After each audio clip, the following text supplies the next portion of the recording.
Kathy, thank you so much for joining us today on the Firehouse Chronicles, where we document history. And this is kind of an odd thing because it's a unique perspective that we're getting and one we haven't done before. But we did get a taste of it when we interviewed Chief Wade, and we spoke about the passing of his brother Stephen and how all that came about. And it was the family's perspective, not the fellow firefighters going through it, losing their friend, but the family members. So I really thank you for joining us here in the studio today and telling us your perspective. Oh, thank you. Okay, so Kath, thanks again for coming. Just tell me where you came from. I came from Woodmere. I was there for part of my life. Then we moved to Hewlett, and then I married into Oceanside. Okay, how did you meet Bubba? We were a blind date. Just so you know, you were Bubba Lagudi's wife. Right. We were a blind date. John Amatrano, who I went to high school with, worked with Bubba in the jail. And he had said to me, would you like to go on a date? So I was like, yeah, sure, whatever. So he arranged the meeting, and I said, it's funny how, like, when you think about it, like, why would you marry me after you see me do whatever? When was that? When did you meet him? It was February of 81. Were you out of high school? Yeah, we were out of high school, yeah. Were you still in college at the time? I was in college. I was just finishing college. I was working at a florist. Anyway, we were going to, I think, the movies. And John and Mary Jean had a little boy and everything else. So I'm on the floor playing Star Wars and, not paying attention to what's going on. And the next thing I know, John goes, Kath, your date's here. So I'm on the ground. I look up, and Bubba's 6'6". I'm on the floor, and I'm like, oh, my God. So I was like, oh, hi, nice to meet you. So we go to the movies. I can't remember the movie. And then we went to the Timepiece Cafe afterwards. It was just you and him? No, it was a double date. A double date, okay. So we were sitting there, and so we were having a great old time, conversation, And Mary Jean and I go to the bathroom, and she says, what do you think? I said, he's a really nice guy. So she goes, oh, he wants to ask you to go to a dinner with him. I go, what? He goes, a fire department dinner. So I was like, I grew up in the fire department. My father was a fireman. It was no big deal. So I said, sure. So we come home, and he goes, would you like to go? And I said, okay. So it was Columbia's anniversary or something, and I forget where it was. So I said, okay. So he says, I'll pick you up in such and such a time. He goes, I'll bring you to the house first so that you can meet a few people as an icebreaker. Well, if you know the Lagudi family, a few people is 100. So I go to the house, and at the time, his brother Pat was dating Maureen Strack, who I knew from elementary school. She went to St. Joseph's. I went to St. Joseph's. So I said, at least I had like a familiar face. Right. Yeah. So I get to the house. I'm walking up the walkway, and my knees were knocking so bad, I didn't even think I was going to get up the steps. So I get up the steps. I go into the house. And it's like, hi. I'm like, oh, no, my God. So I sit in the kitchen in this little chair, and I'm like, I go, where's Maureen? She goes, she's in the back room. So I go in the back room, and we see each other. So everything's like, okay, it's great. I felt a little more comfortable. But I mean, like, what do you think? Blah, blah, blah. And, I'm like, and Bubba's mother, Grace, I don't know if you remember, she's from Georgia. So it's like the Southern hospitality. It was like, with their little accent and everything's great. So we go to the dinner. I'm sitting at the table, and another odd coincidence happens. In walks TK, Tommy Kinag, with his girlfriend, Roseanne. I went to college with Roseanne. Oh, wow. Roseanne! Oh, my God. She goes, what are you doing here? I go, I'm on Bubba's date. Oh, he's such a great guy.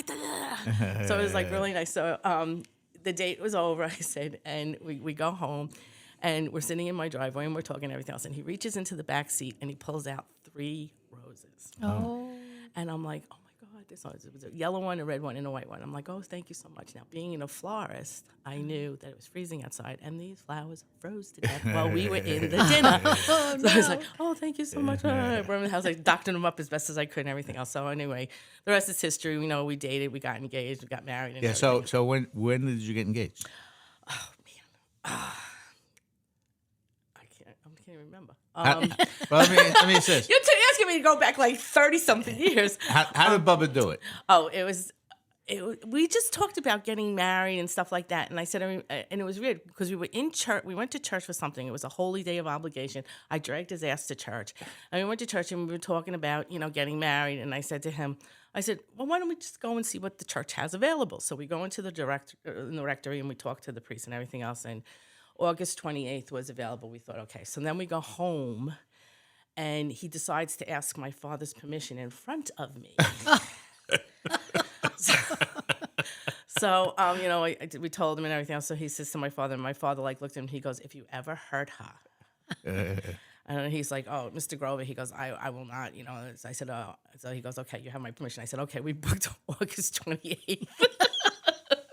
Wow. So then everything started rolling. So we got married August 28th of '83. So how long was it from that first date, the blind date, until? Probably about a little over a year. Yeah. Yeah. Wow. So, but it was funny. We always had good times, and he was a great guy. Yeah. I can't say anything bad about him. So, but yeah. So, lived the fire department life and everything else. Have Dominic the third on March 6th, '85, and then Courtney was born August 26th of '87. Mm-hmm.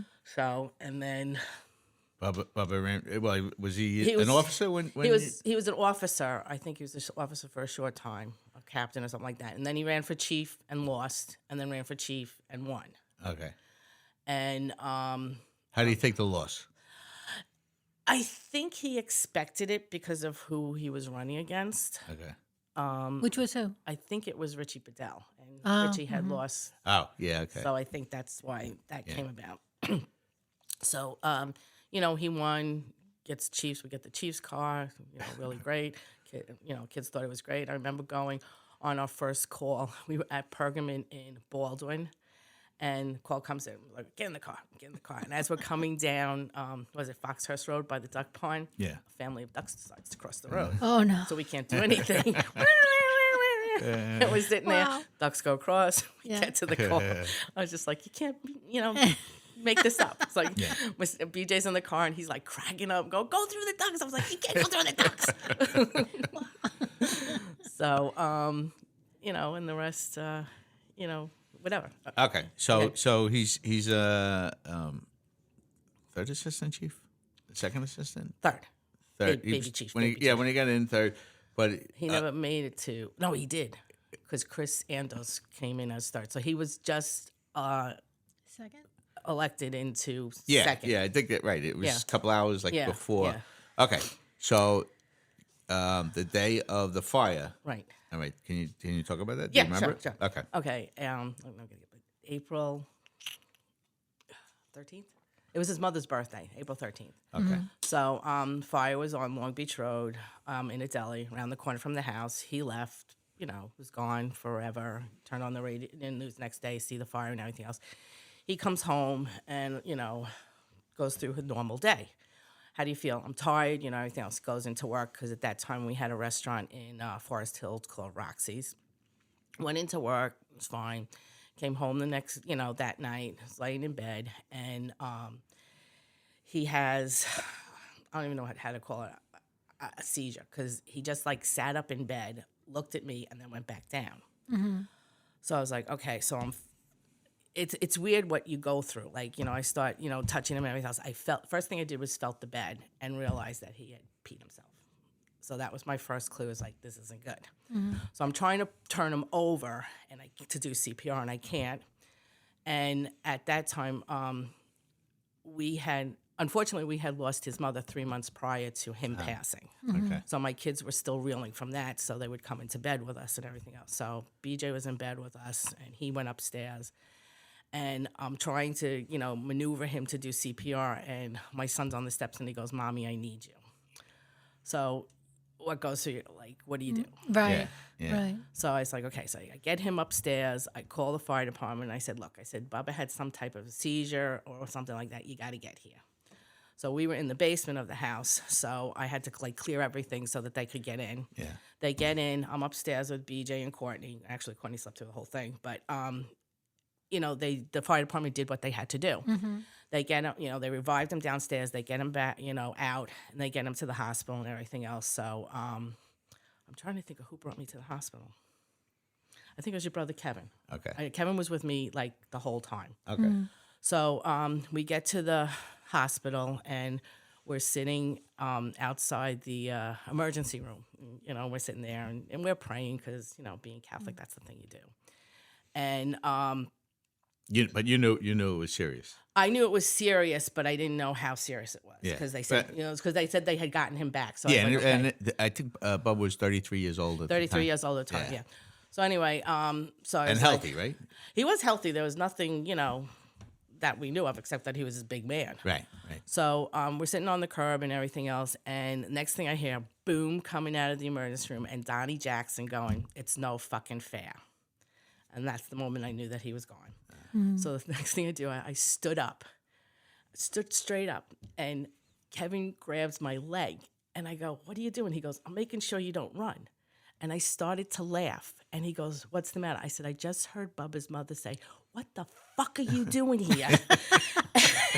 And if you knew Grace, you would understand, that's what it was.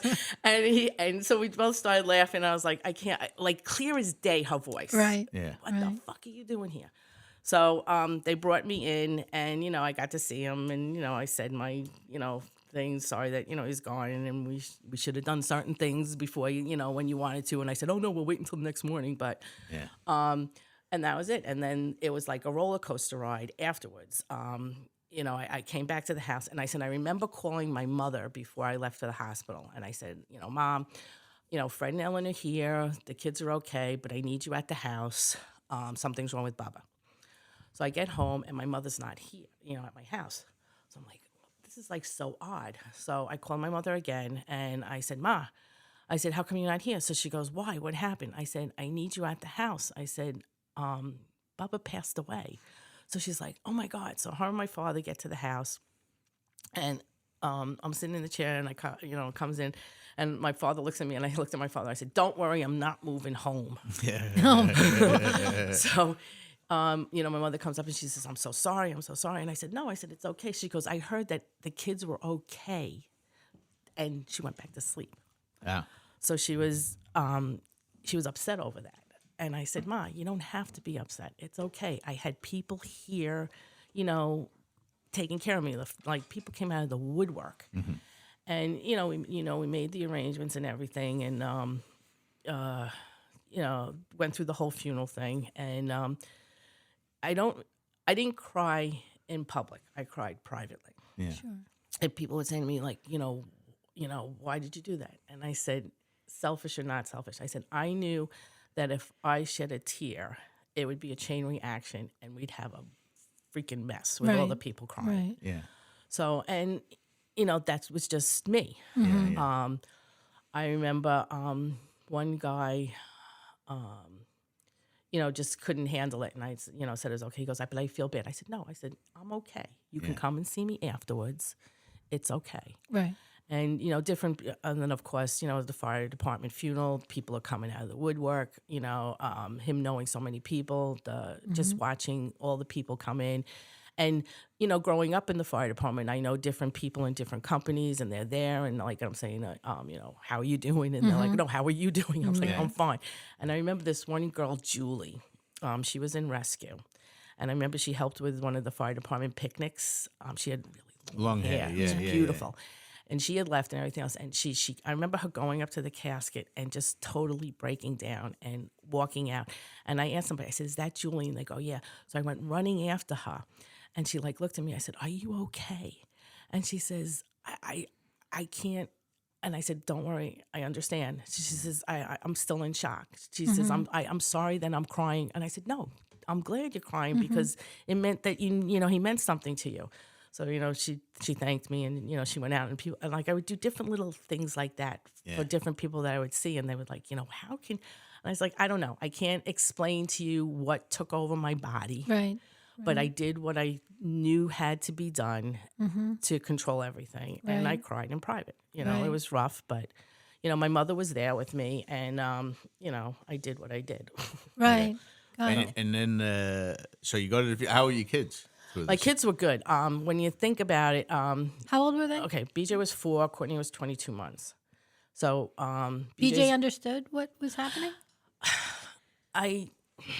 I don't know what he understood. I know that I had somebody at the house with the kids during the funeral. I didn't bring them to the church. I brought them to the funeral home, and they did see their dad and, tried to explain to them the best that they could because this was like the first death experience. No, actually second because they're. The grandma. So basically, for lack of a better thing, I said, Daddy's with Ma now, because she needed him more than when we needed him or something like that. I don't remember exactly the wording I used. So, but when you leave the church and you drive by the house, all of a sudden we're stopped in front of the house and I'm like, what's going on?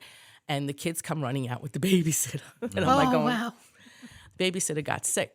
They had gotten phone calls ahead of time saying that you have to pick up the kids because the babysitter's sick and she's got to go home. I'm like, "Ugh." So I think they ended up coming to the cemetery with us, but they didn't come out. So, they understood what, whatever they could understand. They did ask me later on in life, like, why didn't you take us to the church? And I said, I never even thought of it. I guess I should have asked you. But I mean, you do what you do. Yeah. So. Okay, going back to the hospital, did everybody start showing up at the hospital as the word spread? Like, what was your? I can't. It's kind of like a fog. Like I don't really remember so much. I just remember, being brought into, where he was laid out. Kevin was mainly. Bob Devlin was there, and I guess they were just making sure that I wouldn't, faint or react or anything. And it's hard to explain your emotion. Like, you're upset and everything else, but he looks so peaceful. Right. It's like, what do you do? And I just remember going to the funeral home to make arrangements. And I said, you have to make sure his dimples and his smile is there. And they go, what? And I said, he had the best dimples and he had the best smile. So she goes, well, I'll do my best. And then when you think about it, when you're laying down, everything goes flat anyway, so you can't do it anyway. So but with Bubba, you wouldn't recognize him without a smile. Right. The guy was always smiling. Yeah. Did they do him justice? He did. No, he did. He looked good. Yeah. And then people did show up, but I couldn't, I can't remember so many. They made sure like I got home okay. And then, friends just started coming out of the woodwork and, what do you need? What do you need? And, like I said, we made the arrangements at the funeral home and then we had to go to the cemetery to find a place. Now his parents were already buried there. So I said, his parents are over here. Holy Rood, right? Yeah. His parents are over here. I want something close. So they're showing me all these, different plots. So I get to this one thing. I was like, oh, there's a nice shady tree here. I was like, okay. I said, and if he turns his head to the right, there's the golf course. This is where he has to be buried. The golf course is right there. He has to be buried. There it is. There you go. Right. So we just like laugh over that. So, but then, the whole funeral happens and, he's saying goodbye and I think he weighed more going out than he went going in because I put so much stuff in that casket. Yeah. Oh, I'm sure. But I had the couple things was What? I knew Bubba from the years before because he was friends with Eddie Henninger when Eddie got killed. I think 73, 74, something like that. And they played football together. Correct. Okay, so that was my first, and I was young then, but that was my first exposure to Bubba. But the day of the fire at Hinks Deli, I was on the ambulance, so Bubba came out and he brought the woman out. Yeah, I forgot And about he that, said, yeah. and he said to me, "Take her to the hospital, but I should be going to the hospital." And I go, "You okay?" He goes, "No, I'm fine." And he walked away. And it was just like, so I was working at the time in emergency service, and the morgue wagon worked out of emergency service.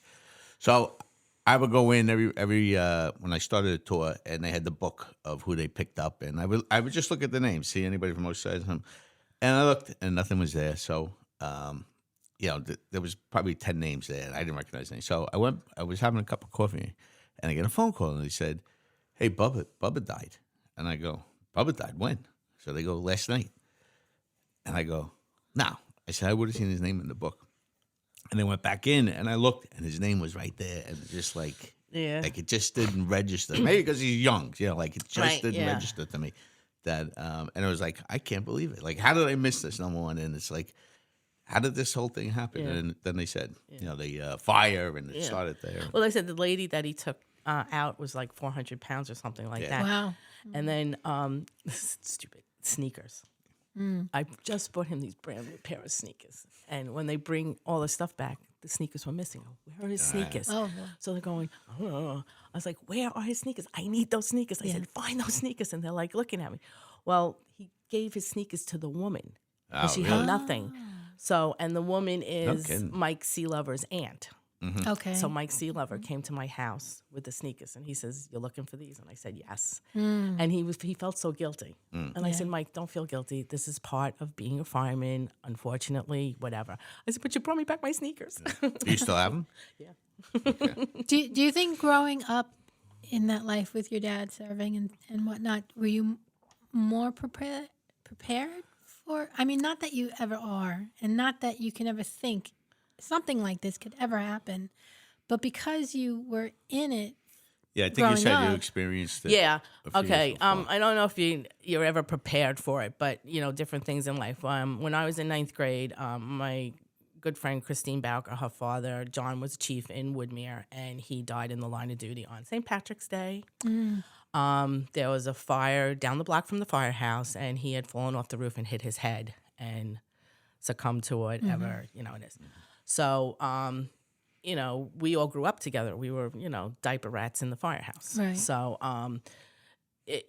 I saw how the community came together for her and everything else. And her mother was very stoic and, did what she could so that when, it happened to me, I looked at her for an example. Like she did what she had to do and took care of the kids and, did whatever. And, she was like my role model. But, I think everybody handles it in a different way. It depends upon. Although I think the women are always much stronger than the men, because Willie had worked with somebody that they lost their daughter. She was hit by a car, and the wife, the mom, was ever so strong, and he would fall apart, but the mom was so strong.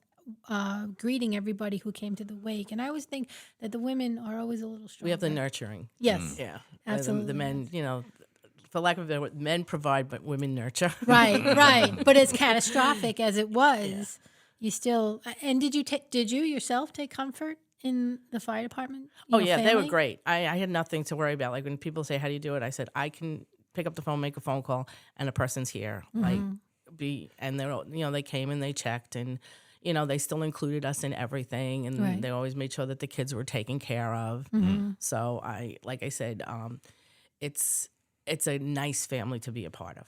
Yes, Yeah. yes, it is. Yes. Without a doubt. It's great people, and to this day, they still, ask different, how the kids good, your grandma, yeah, can you right, believe it? right. There, Does Dominic have any recollection of his dad? Any he memory? does a little. I don't think that much. Courtney's the one I feel bad for because Courtney has no recollection of her Right. father. She has no memories of her father, and that bothers her that her brother does have something and she doesn't.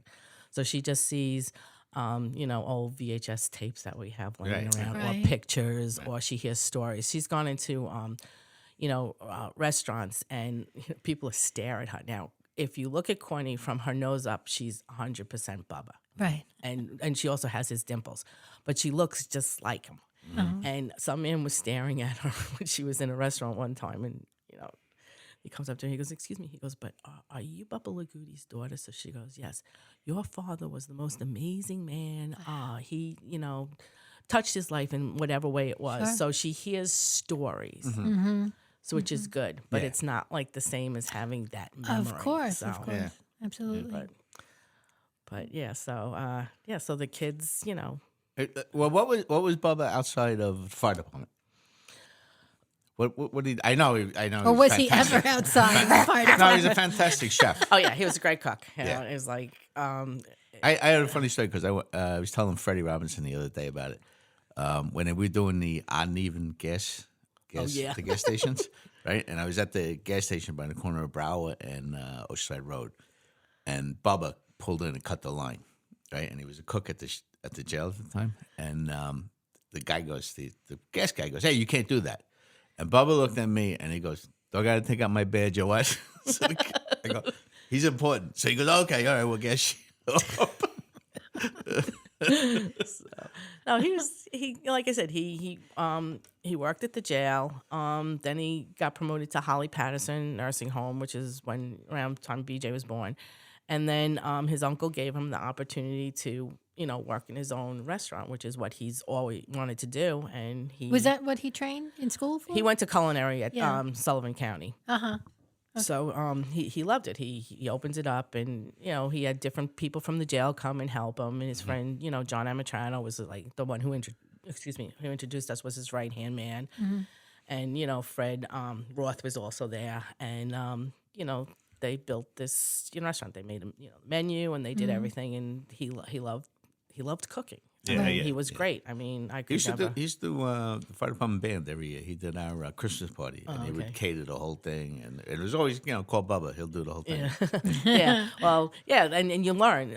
We always had big 4th of July parties. Yeah. We'd have, and I would look at the spread, and I'm like, going, oh my God. We'd start out with, hamburgers and hot dogs and salads and everything else, and you figured that was it. No, at 6 o'clock it'd be dinner, sausage and peppers, Oh, my baked goodness. ziti, and everybody would come. So like when he passed, people say, I said, don't worry. I said, I'll continue the tradition to the best of my ability. And I did. I would have, and people would say, what do you want to bring? I said, bring dessert. I said, and then I'd have cakes and everything. I said, no, finger desserts, cookies, cupcakes, something that you can do. Yeah. And so I would put everything out, and they would come, and it was great. Yeah. Backyard full of people, and we would always do fireworks, and we kept that tradition alive. And my son's a pyromaniac because of it.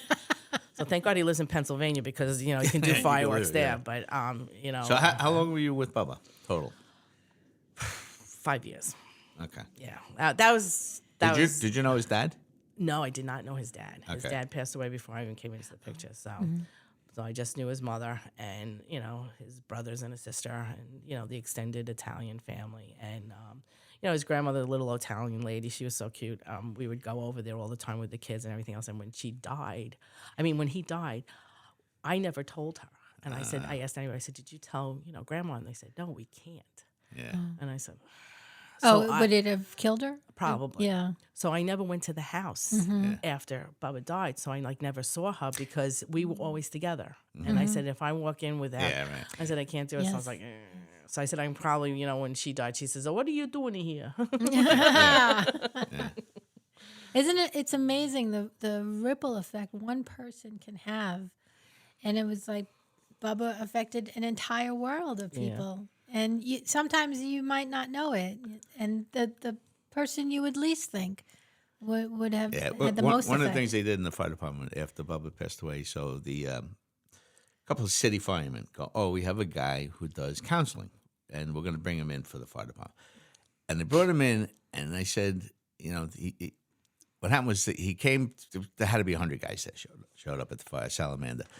And the guy says, yeah, well, when you lose the chief officer, the chief, and I says, he doesn't understand that Bubba's everybody's friend. Like, this is the volunteer fire department where you become chief because everybody loves you. Right. Like, that's how this works out here.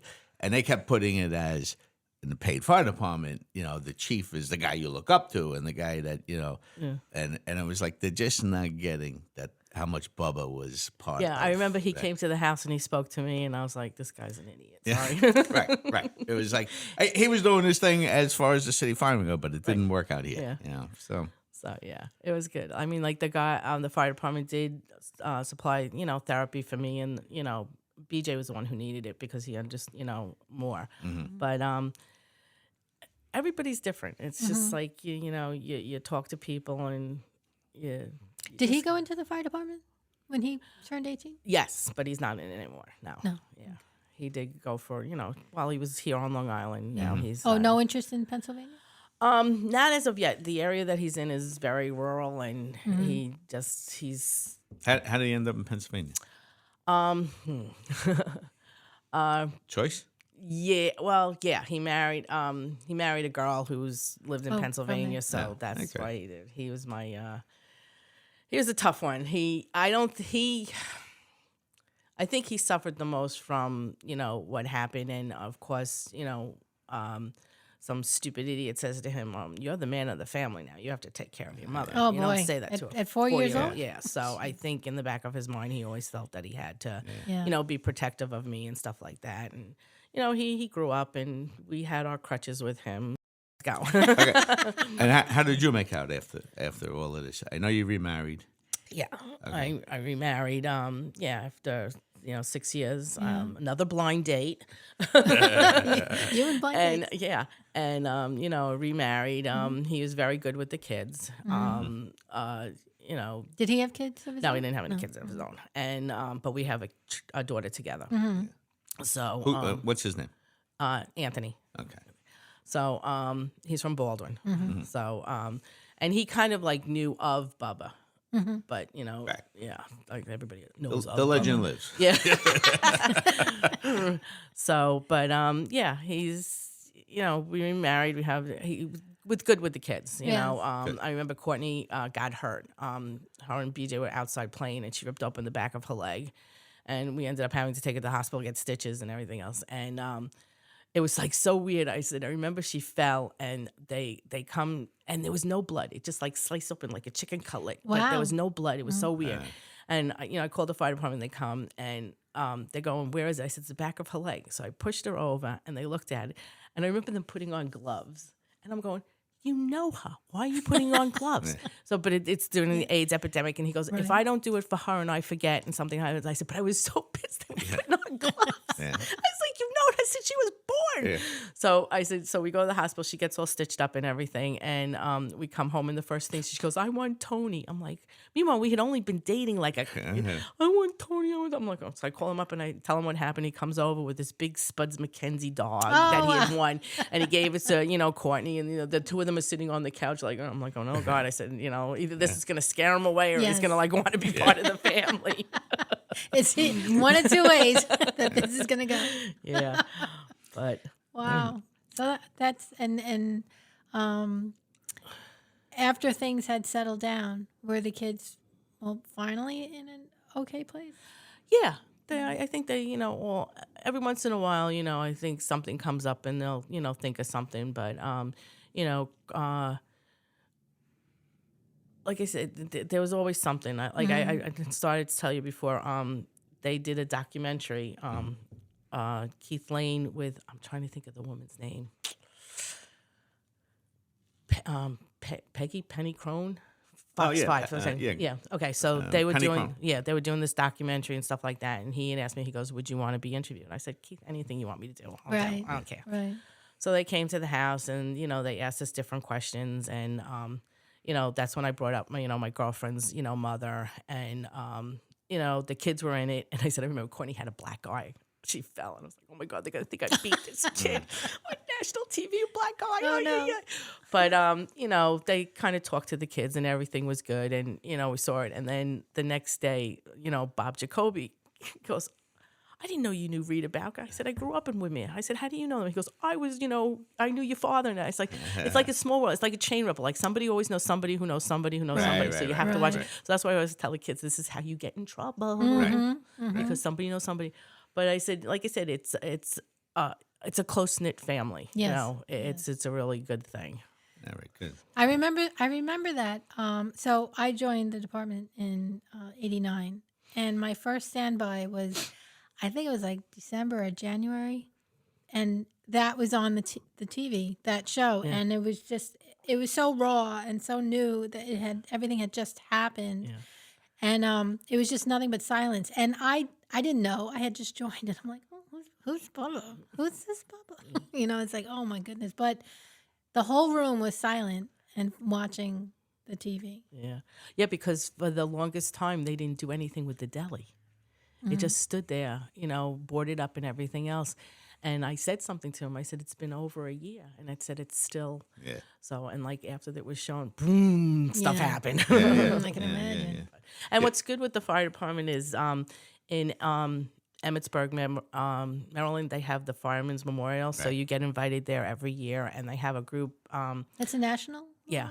And they have a therapy session where, you divide up. My mother came with me. The kids were with me. And, they have the spouses and significant others. My mother went to, a room, whatever. I forget what her title was and everything else. So a woman comes up to me afterwards, and she says, "You have a very lovely mother." I said, "Thank you, I know." So she goes, I have to tell you something. So I said, what?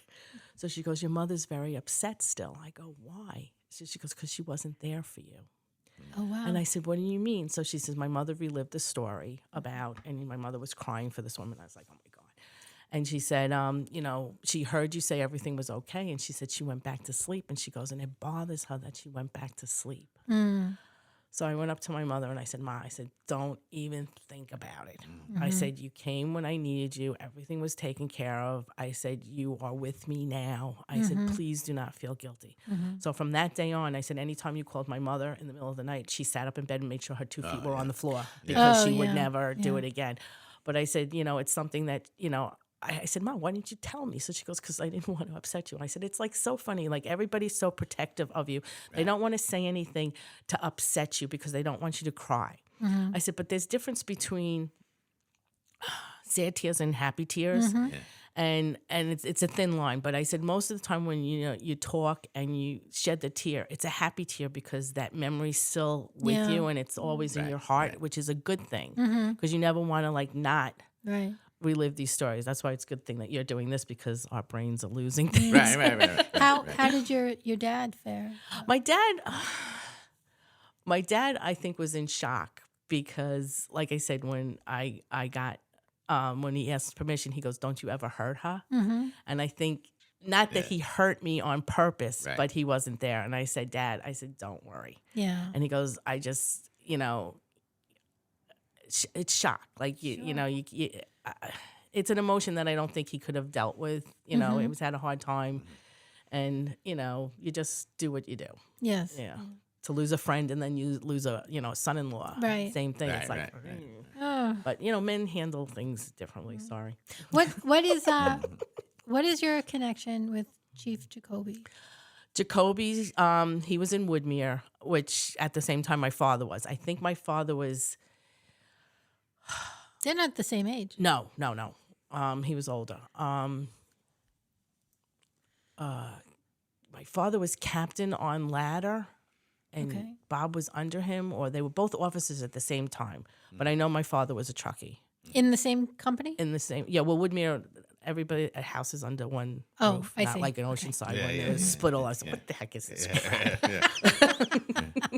What are these companies? Well, we, in talking to the guys, when we get into the way it is today, and Freddie and Tommy Pellegrino, the way it used to be, and it was like you knew every guy in every firehouse in Oceanside because you went there. You know, I would go to Columbia, I would go to Terrace. So you got to, and they don't have that today. No, they don't. It's a very odd group of people. Right. Well, I think it's the tech generation. Yeah, They're all on their probably, phone rather than. I mean, like Courtney married Randy, Watson. He's in Salamander, so she's getting the feel of the fire department, and it's so funny. We both do the same thing when they come back from the fire. We sniff them because we look at ourselves. She's like, "Ma, it's not." I said, "I know it's like," and that's like so perfume. stupid. But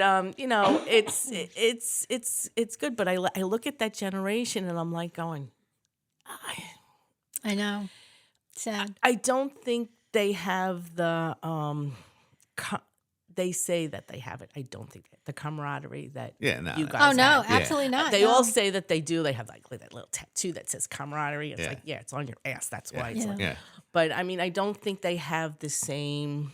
Definitely not. It's I see it in the police department and too. it's sad. Yeah. Yes. It's sad. Agreed. It's like Sad for them. I feel sad for them. Yeah. That they don't realize what they had missed out on. Yeah. Only because not for any fault of their own, but that is the way that they grew up. They grew up very isolated. When you were a kid, your mother would throw you out of the house and you play all day. You're outside. You're playing. You're outside. You're getting with your friends. Oh, you have to remember to go home for lunch. Exactly. And then I don't know about you, but we had the 4:30 whistle. The fire department whistle went off at 4:30. Yeah. And you knew you had that to was your be. cue. Yeah, that was your cue. When you heard that, you knew you had exactly 30 minutes to get home, no matter where you were. Yeah. See. Growing up now, it's like everything is. You can't go outside. Somebody will kidnap you. Yeah, right. Well, I grew up on Madison Avenue, but they had one guy down the block. His father would whistle, And the kid would be like, his ears would perk up. He's like, gotta go. Yeah. Like, that was it. It was, and then the day was over. Like Phil's going home. Okay, we all go home now. You know? Yeah. But it's just, I don't know. It's just weird. It's too much tech. Too much It, tech. it I'm is, sorry. and it's funny because I remember I went to Salamander for something, and I'm there, and I'm kind of observing everybody at the bar. They sat at the bar, but they're looking at their phones. Like everybody, nobody was talking to each other. They're all on their phones. So it's That's terrible. Even the installation dinners are weird now. It's Yeah. like, it's you, like, do, so, do you still go? yeah, they invited me and I go, it's a free meal. Is your husband okay with that? Yeah, he is. Yeah, he's good. He knows a lot of people. Well, we were still, I was still in a group. Unfortunately, a lot of them are like moving and doing, doing things. But we still, we go when if it fits into our calendar, we go. If it doesn't, we don't. But we still get invited, which is very nice to, see everybody. Do you keep in touch with the other chiefs' wives? The other, not like that. Yeah, not like that. I mean, the chief's wives, they have their Christmas dinner they invite us all and we go there and you catch up with everybody. So it's nice to see it. But it's so weird how your life changes. Like when you're younger and you have kids, you're here. And then as you get older, you kind of go not that you go your separate ways, but you're doing different things. But the one thing is that if you needed it, it's a phone call away. Right. And they're there at a heartbeat. So you never have to worry about, anything. So Yeah, that's the one thing I always admired about the fire department or like a civil service community, that one phone call or one cry for help, they just swarm in and say, "What do you need?" yeah. And it doesn't matter. And like I said, my father was in Woodmere.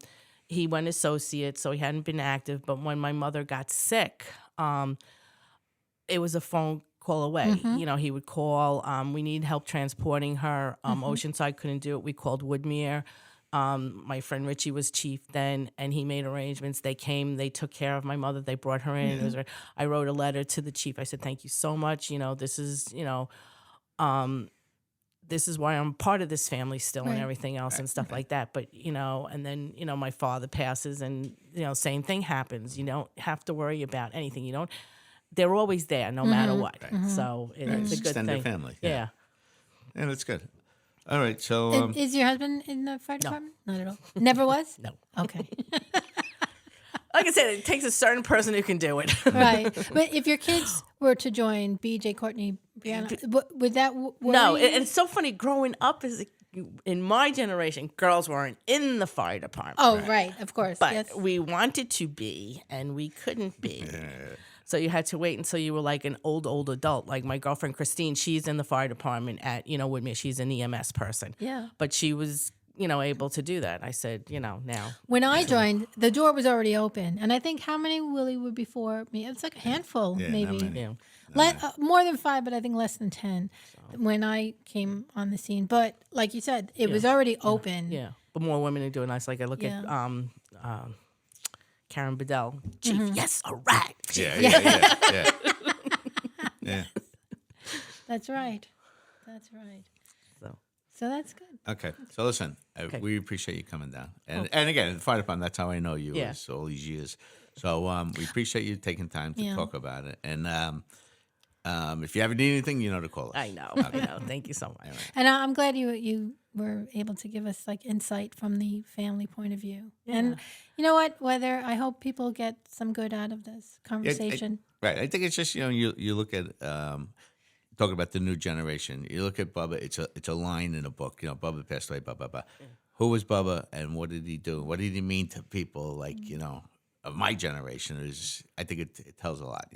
But I also think like the generation that's coming up, hears stories and like they want to listen and hopefully it's like your nephews, Chris and Sean and Timmy and Ryan. I said, and then BJ and Courtney, they're they're hopefuls, but I don't think they're going to be able to do it. Right. Right. It's sad, Yeah. but their kids going to totally lose, not know anything. And it's, it's sad. Right. It really is. But like I said, they have the showcase up at the district house, which has, memorabilia in it, which, when the little kids come up there, they look at it and they ask questions, Yeah, like Corny's, son, Aiden comes up and he looks and, Corny will say, that's grandpa's company. This is daddy's company, Right. So they are getting like a little history, but Well, I know our son, my son John is in Salamander. And so he called me, and I was surprised because he said I went down the other day. All the guys listened to the Bob Moyer interview; they loved it. So I said, "Oh, really?" Because Bob, like I said, Bob is 95 years old. know, You're talking he's about great. Oh my God, I love that history. man. But then I got a call from Mike Severance. You know Mike? yeah, no, Mike's down in Charlotte. my And he God. goes, I listened to the tapes the other day. He goes, I got to get on there. He goes, I got a lot to say. Right? but that's good, Right. that they're able to, they're hearing. This is the first I've ever heard of it, but I mean that they're able to hear it and share stories because not everything's written in, a book that you can Right. read, Right, but at right. least you're listening to it and you're hearing. I The think it's sto- important. but you're hearing the story with feeling. Yes. You're like- hearing it from you. Yeah. And I can't tell a story about you. You have to tell a story Yeah. about you. So that's what's important. And these guys, they are so funny when they Some of the reminisce stories, and tell oh my their God, story. some of the stories shouldn't even be retold. But it is good. But I'm happy that one of the purposes for doing this was to get those to do what we say we do, which is to document history. And- So and- whether it be a funny story or something as tragic as this. Yeah. Right. And one of Yeah. the things in the police department, I started a couple years ago. We always say, like, a guy dies. Oh, we're never going to forget. Right. And I went around and I said, hey, where is this guy buried? And everybody's like, oh, we have no idea where he's buried. Like, and I was like, there's more to remembering. Right. So we go once a year now. We start at Holy Rood and we go to all the cemeteries. And Oh, it's my like, goodness. we got to go, but Holy Rood has like 25 of the guys. So the first year we're running around and we're looking, and guys are going, "Oh, my father's buried over here. My uncle's over here." And then I went to Bubba's grave the following year, and then I said to we make stones with a shield on, a police shield. Okay. And I said to the guy who makes the stones, "Can you make some for firemen too? Because we got the Vigiano brothers and stuff." So we started doing that, and now we go by. Now there's like 40 graves. We got to do Yeah. at Holy Rood, where we visit for cops' families and the firefighters that were killed and stuff like that. I know So, Hollywood's just closed. You can't Yeah. even get there. Yeah. No, you Yeah. got to go to the new one. It's not. There's nobody there. Yeah, I know. Well, because unfortunately, the guy who introduced us, John Arantano, recently passed away. So, his wife wanted to get him to Holy Rood and couldn't do it. So it's Queen of Mercy or something Yeah. like Yeah, that. It's on something Jericho like Road. that, yeah. So we go out there and it's like nothing. It's I like know. land. And there's 3 sections. And she was saying, she goes, there's one section there's like 4 people buried in. Yeah. And there's Yeah. another section that nobody's buried in. And there's a section with like 50 people. She goes, put him with the 50 so he can have some friends to start talking to. Yeah, Isn't that But odd I mean, like, to see an but- empty but cemetery? it's so scary. well, Oh you know, my you know what's funny? It's so we do the funeral. So there's a retired cop from Rockford Center, and he goes to me. I wanted to get in here, but they're sold out at Holy Rood. Yeah. So I said, "Oh, my wife works in the office at Holy Rood. Every once in a At while, the time I worked there. yeah, a grave opens up." So I said, "Do you want me to let?" He goes, "If you can get me in here," he goes, "Please." He goes, "I'm ready to go." So I says, "Okay." So I tell Joyce. She goes, "All right, if something comes in, because people turn graves in." Right. So she calls me a couple weeks later. She goes, "Hey, your friend from Rockford Center, tell him, there's a grave that opened up. He'd have to come over today with a check for X amount of dollars." So I said, "Let me call him." I said, "You want it? Are you still interested?" "Absolutely." I said, "You got to go there today with a check." On my way with the checkbook. So the following year, I meet him at the cemetery looking at the graves, and he goes to me, "Willie, come here. I got to show you something." I go, "What?" He goes, "I want to show you where I'm going." He goes, "There's a Hempstead cop. There's a Nassau County cop." He goes, I He's couldn't in with the believe it. He boys. goes, when I'm looking around, he goes, "All my neighbors are all guys that I worked with at one point or another." It's, "Okay, so you're happy?" He goes, "I am ecstatic." Wow. that's See, so- we take care of you. oh my God, that's so weird. Yeah. Stranger things happen. Yeah, Yeah. exactly. All right, so thank you again, Kathy. Okay. We Yes, really Kathy. appreciate you coming and talking to us. Thank you Yes. so much. Have a You're good very day. welcome. Bye-bye. Thank you. Bye. And that's a wrap, everybody. Thank you for joining us on this episode of Firehouse Chronicles. Special thanks to Kathy Lagudi for taking the time to share her story so that we can document history. Firehouse Chronicles was recorded live on tape at Penn Street Studios, all rights reserved. Please be sure to tap those like and subscribe buttons so that you don't miss out on the latest guests to hit the air. We hope you enjoyed listening in, and we hope to catch you back on the next episode. So until then, stay safe.